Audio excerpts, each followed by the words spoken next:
अर्थात प्रजा का शासन करने में आपका मार्ग हमें कैसे जागरूक कर सकता है? शासन ना करके। कृपया विस्तार से समझाएं। पहला भाव जो आपको आपके अंतर से खोना है वो है आपका अपना शासक भाव, और जो भाव आपको अपने अंतर में जगाना है वो है मैत्री, पिता, भ्राता का भाव। कर्म के चक्र से यदि आप राजा बने हैं तो केवल इसीलिए कि आप अपनी प्रजा की आंखों के अश्रु पहुंच सकें, उनके दुखों को दूर कर सकें। यही कृत्य आप अपने घरों में हर दिन करते हैं पिता बनकर। तो फिर आप सब ये भाव शासक बनकर क्यों नहीं करते? क्योंकि आप स्वयं को प्रजा से भिन्न समझते हैं, इसीलिए आप सब पूछते हैं कि जागृत शासक कैसे बने।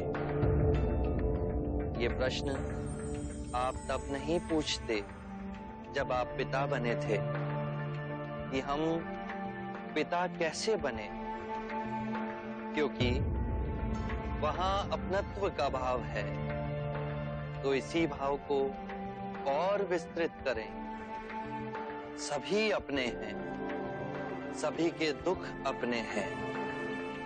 सबको न्याय और आनंद देने का जो ये मार्ग आप सबको प्राप्त हुआ है उसे व्यर्थ ना गवाएं। शारीरिक रोगों और मानसिक दुखों से तो जन जन पीड़ित है, पर उनको आप सामाजिक न्याय देकर उनके जीवन को सुखमय तो बना सकते हैं। मैं इस क्षण को कदापि नहीं भूल सकता। आपने मुझे जगाया है। शाक्य मुनि बुद्ध की, शाक्य मुनि बुद्ध की। आभार आप सबका। आप सभी मुझे शाक्य का महाराजा बनाना चाहते हैं। धर्मयुक्त राजनीति का पालन करते हुए प्रजा का भला करना चाहते हैं।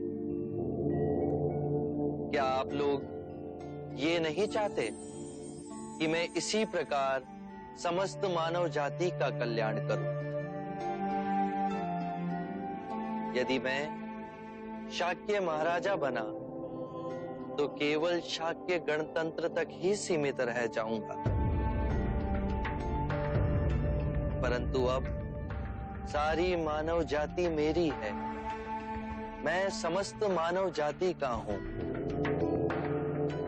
मैं हर राजा, हर सम्राट से मिलूंगा, उन्हें धर्म के मार्ग का पालन करते हुए राजनीति करने को कहूंगा।